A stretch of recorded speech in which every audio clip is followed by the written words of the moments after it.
Thanks for staying with us here on THV 11 Plus for Arkansas News Now.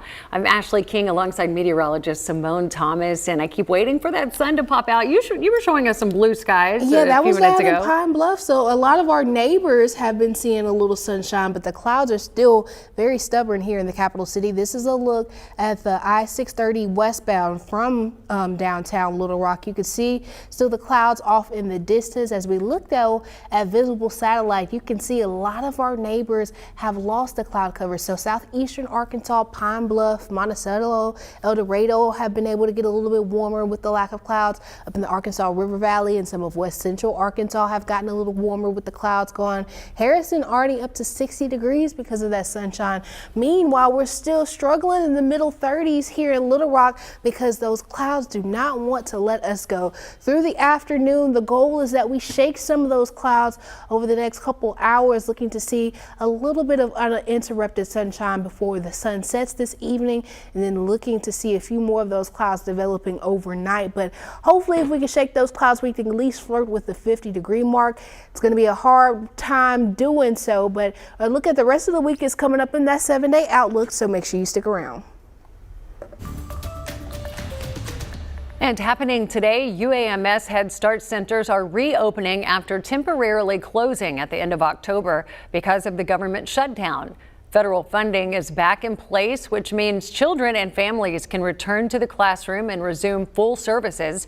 The executive director says most of the same staff and kids are coming back, but a few openings are available due to some departures. We are full steam ahead, and for the few children that we're able to get into other programs, that means that we'll probably have a few spots open. And so we are still taking applications. We're reviewing the applications that we got even during the shutdown. And so we are still taking kids, especially in the 3 to 5 year programs. The program serves more than 400 children, and families can apply online at headstart.uams.edu. Arkansas leaders say the state must cut its SNAP error rate, now at 7%, or taxpayers could be forced to cover part of food benefit costs for the first time in the program's history. A new federal law ties future state costs to how often SNAP benefits are miscalculated, with penalties kicking in 2028 for states above a 6% error rate. According to the Arkansas Advocate, DHS officials say Arkansas has improved from nearly 10% last year and is working with other states to fix agency mistakes, which make up most of the errors. More than 222,000 Arkansans rely on SNAP, and officials warn any penalties could cost the state millions. Well, President Trump is rolling out a $12 billion aid package for farmers funded by tariff revenue. It's meant to ease the strain of high cost and trade disruptions. Growers say that relief can't come soon enough, with many here at home feeling their livelihoods are on the line. THV 11's Catherine Rowley looks at how much of that $12 billion will belong to Arkansas. The money will be a payment bridge, one-time payment in response to what the White House calls temporary trade market disruptions and increased production costs. It's a step towards some relief over the problem that they've been saying has been building for years. We're very grateful that this problem has been acknowledged, and this announcement today was a really big step towards making a dent in some of the problems that farmers are facing.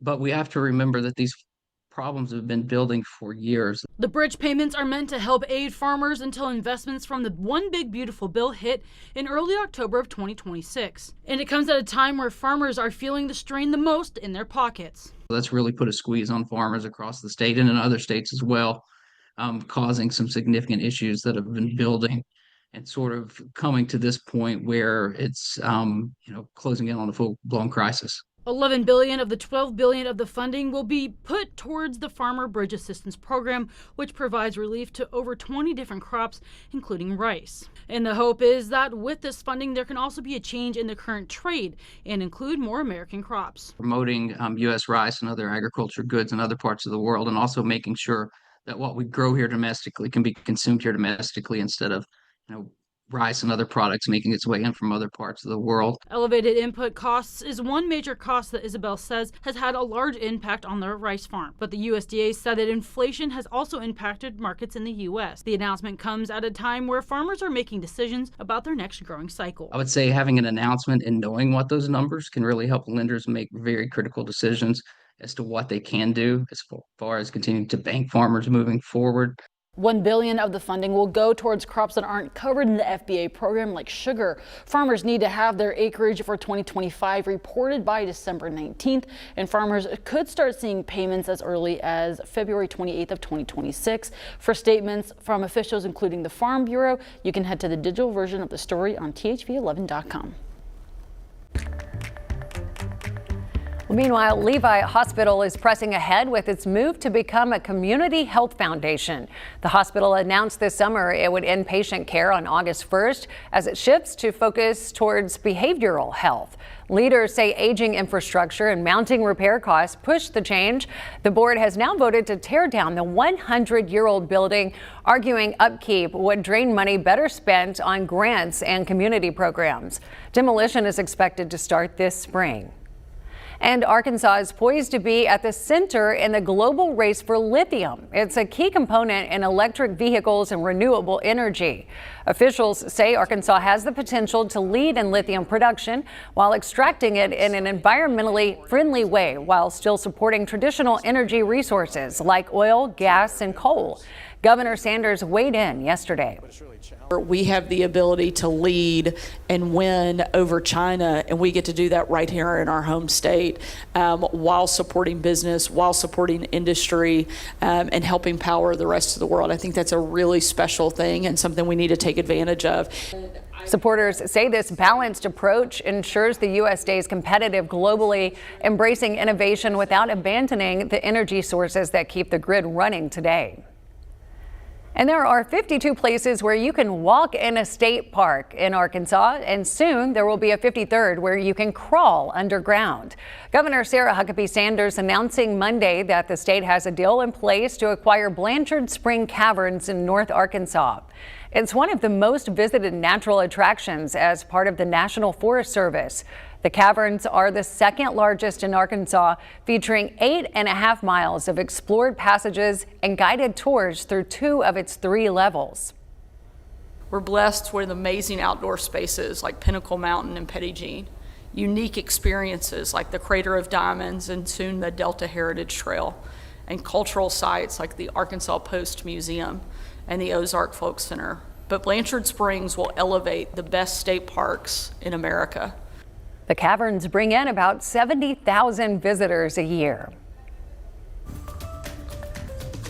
And making national headlines today, a new lawsuit claims that staff on a Royal Caribbean cruise ship served a passenger 33 drinks in a matter of hours. The man later died on this ship, and his family accuses the company of negligence. Christian Benavidez brings us up to speed on the investigation. One of the world's biggest cruise lines is facing new allegations of negligence. In a new lawsuit, the family of Michael Virgil, who died on board a Royal Caribbean ship last December, alleges the cruise served him at least 33 alcoholic beverages while the family was waiting for their room to be ready. Kevin Haynes represents Virgil's family. It stands to reason that he was demonstrably and obviously intoxicated, and yet Royal Caribbean kept pouring the drinks. According to the lawsuit, Virgil then tried to find his fiancée and their 7-year-old son while intoxicated, but got lost and became agitated. The family claims cruise security tackled him to the ground, stood on his body with full body weight, administered a sedative, and used multiple cans of pepper spray to subdue him. Virgil died hours later. An autopsy determined his death was a homicide, due in part to mechanical asphyxia and alcohol intoxication. So it never should have gotten to the point where he was so intoxicated that he was wandering around the vessel looking for his family. In fact, his family has consistently said since day one, this is very out of character for him. They refer to him as the gentle giant in his household. In a statement, Royal Caribbean said, "We were saddened by the passing of one of our guests, worked with authorities on their investigation, and will refrain from commenting any further pending litigation." Maritime attorney Michael Winkleman. Of course, every single passenger that goes on there also has a duty to drink responsibility, so that cuts both ways. But assuming this gentleman was served 33 drinks in a period of a couple hours, that's in dramatic derivation of well-established protocols across the cruise ship industry. Christian Benavides, CBS News. And still to come on Arkansas News Now, scammers are still swooping in and stealing joy from music fans across the world. We'll tell you just how much money they've tricked people out of. It's coming up next. And if we're able to shake some of those clouds in central Arkansas, could at least flirt with some lower 50s this afternoon. Your 7-day outlook is coming up after the break.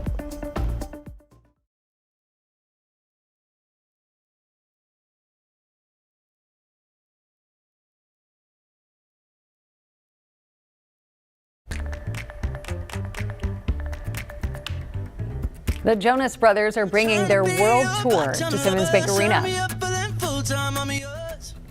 Yeah, I can't wait to hear that song live if you're going tonight. It's happening at Simmons Bank Arena. The Jonas Brothers, at last check, there are still a few tickets that are available online. Also, just a heads up, traffic and parking will be a little bit crazy in downtown Argenta tonight, so give yourself plenty of time. And Simone will give you the forecast to let you know how you need to bundle up. But first, music fans beware, because scammers are impersonating your favorite celebrities. A new study reported by Billboard says scammers go after Swifties with fake tickets and bogus merchandise, create clone accounts to target Sabrina Carpenter's fan base with fake meet and greet offers, and Billie Eilish impersonators have run fake live streams and giveaways. The report says hackers posing as celebs made $5.3 billion this year. Just this year, Jesus. with online scams. Jesus. That is insane. I'm sure some hackers or scammers get over on the Beehive too. Oh, on the Beyonce fans. Yeah. I'm sure they do. Especially during whenever she's on tour trying to get tickets for Right, those. because Oh the my tickets goodness. go on sale. You and I both know, because we were trying to get them together. Oh my gosh, that felt like war. We were looking, yeah. And so I'm like, is this a scam? Are we doing this right? Yeah. Yeah, we were doing that here at the station a few months ago. Having to make sure you use discernment when you're trying to go see your favorite artist. That's right. In any realm. But going back to the forecast for this evening, if you're trying to go see the Jonas Brothers, this is actually another view in Pine Bluff. This is the Highway 65 interchange. You see pretty blue skies, no clouds. We're hoping to get a similar sight in Little Rock before the day is over. The goal is to shake some of those clouds and get a little bit warmer before the sun sets. And the next couple of days are expected to trend warmer as well, with a dry forecast through the weekend. Our next cool down and opportunity for rain will come Saturday into Sunday. So through the afternoon, the goal is that we lose some of those clouds between 2 and 3 o'clock, maybe by 4, hoping to see a little bit more uninterrupted sunshine. And of course, the sun sets just before 5. Heading to the concert tonight between 5 and 6, starting to dip into those middle 40s, lower 40s by the start of the show. So definitely going to need a jacket or a sweater with you, with your outfit. Looking tomorrow to hopefully flirt with the 60-degree mark if the clouds aren't as stubborn going into tomorrow, because we'll shake some of the clouds today, gain a few clouds overnight, hoping they don't stick around as long tomorrow so we can get into the 50s and flirt with 60 degrees. And then a weak cold front moves through tomorrow to reinforce more of those 50s for the remainder of the work week. But the stronger front is coming through this weekend. That's going to offer an opportunity for rain for your Friday into Saturday. Looks like spotty to scattered rain coverage right now, but there's still a few days to see how this forecast evolves throughout the day Saturday. Maybe a few stray showers, but that front looks like it's moving through overnight into your Sunday. That's when we'll see some heavier opportunities for rain through the day on Sunday, looking to see maybe some drier conditions, but Sunday likely going to be marked with temperatures having a hard time getting out of the 30s. As far as how much rain we're looking to pick up, there are some disagreements with our two long-range models. The Euro is pinpointing areas of 0.2 of an inch to 0.4 of an inch, a little bit under ½ an inch of rain, while the GFS is really keeping any rain accumulation south of the state. So we got a few days for those to align a little bit more with what the weekend looks like. But what we do know in the meantime is the goal is to shake some of these clouds, get into the lower 50s in central Arkansas. Some of our neighbors are already in the 40s and inching near 50 degrees where they've broken the clouds. So hoping we can do that here, looking to see a little more sunshine through the second half of the week with those temperatures in the middle and upper 50s. The next big cool down coming this weekend But we're back in the lower to middle 40s with some opportunities for rain and cloudy skies as we can start out next week. Well, hundreds of thousands of Americans live in continuing care retirement communities where residents put down a substantial sum of money planning to live in one place for the rest of their lives. CBS correspondent Kelly O'Grady explores whether that peace of mind comes with big risks. This is a little bit more recent picture. Yeah. 10 years ago, Barbara Cooper's parents made what they thought was their final move to the Harborside Retirement Community in Port Washington, New York. Enjoy 5-star dishes and a multi-course menu in our formal dining room. They had beautiful brunches every Sunday, intellectual activities that my mom loved. It was just a beautiful place. Joyce and Norman Cooper had earned it, saving diligently. To get in, they paid $946,000. It was a lot of money, but they'd have health care for the rest of their lives in the same building, in the same place, and be together. It's kind of like doing everything right. Yeah, they did. The Harborside offered independent living, assisted living, nursing, and memory care, all on one campus.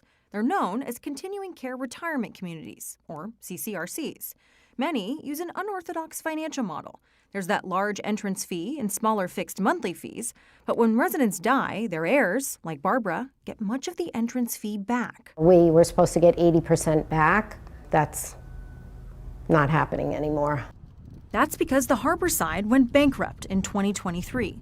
It was one of at least 15 CCRCs that have filed for bankruptcy in the last 6 years.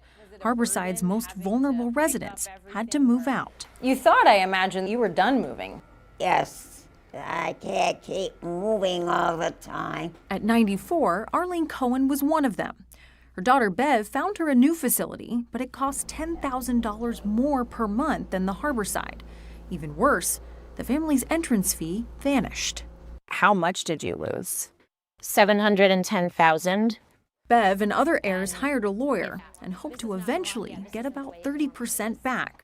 We reached out to representatives for the Harborside, but did not receive a response. Joyce and Norman Cooper also lost their entrance fee and moved out. With different medical needs, Norman had dementia, Barbara had to separate them after over 70 years of marriage. They were there to be together for the rest of their lives and had to split up, and that really did them in. Soon after, her mother died. My dad died 3 weeks after she died. We did not tell him that my mom died, but somehow he knew. What would be your advice to seniors? What questions should they ask? Find out what happens with the money. If it's not safeguarded, then it's too risky. A risk some of the most vulnerable can't afford to take. For Eye on America, I'm Kelly O'Grady in Roslyn Heights, New York.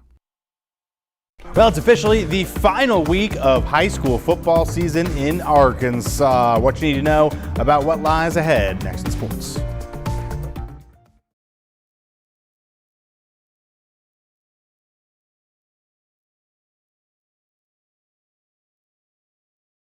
The THV 11 Sports Desk, sponsored by your Central Arkansas Hyundai dealer.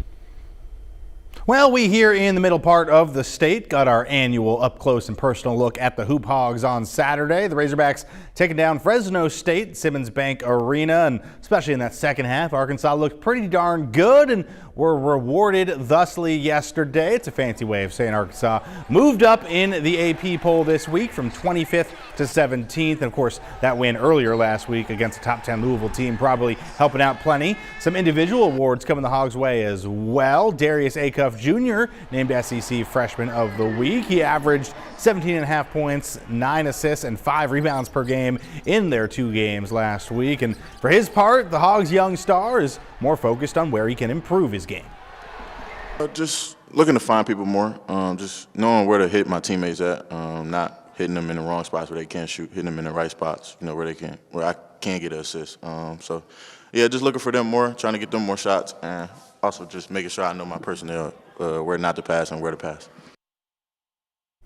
Up next for Acuff and the Hogs, it's a shot at some revenge. They'll take on Texas Tech, the team that eliminated them in the Sweet 16 last year. This one going down again on a neutral court in Dallas. Saturday at 11 a.m. Also on Saturday, well, it'll be the end of the Arkansas high school football season. Last weekend, we crowned state champs in 4 classifications. Shout out to Bryant and Joe T. Robinson. On this Saturday, just 2 games left in the season, the 3A and 4A state titles, and we'll start with the 3A game Saturday at noon. Mansfield making their first ever state championship game appearance. Fordyce has been there a few times, looking for their first win since 2021. Then later on Saturday in the 4A, well, it's Dardanelle and Elkins. The Sand Lizards looking for their first ever state title. Elkins, well, they're back at War Memorial after losing in the state championship game to Arkadelphia last year. These two have actually already met this year. Dardanelle won by 4 in week 1. Of course, you can watch all those games live on Arkansas PBS, and then Saturday night at 10, we'll have all the highlights, and you'll hear from the winning head coaches back here on THV 11.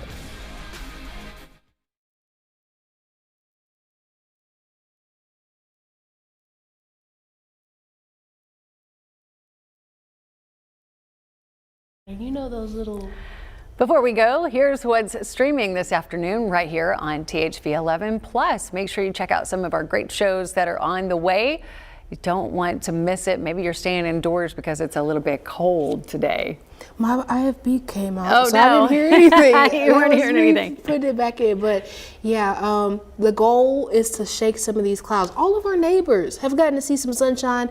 We still haven't got to see the sun yet in Little Rock, so trying to push those clouds out of here where we can maybe try to get closer to the 50-degree mark. At this point, 1 o'clock, we're still in the 30s. We might not get to make it to 50, but hoping to see some more sunshine through the rest of the week. The clouds have just been so stubborn, Ashley. The big cool down though is coming this weekend with our next chance of rain, so hoping to get a little bit warmer before we get to the weekend so we can at least get a little bit of a break from the cold. Yeah, I know. I'm a little bit excited of seeing the 60 on there. Yeah, really need some vitamin D. Really, I really need the sunshine. We need some of that sun to start shining for sure. Well, we appreciate you being here with us on THV 11 Plus. Make sure you stick around. Some more great shows are coming up right here on our streaming channel.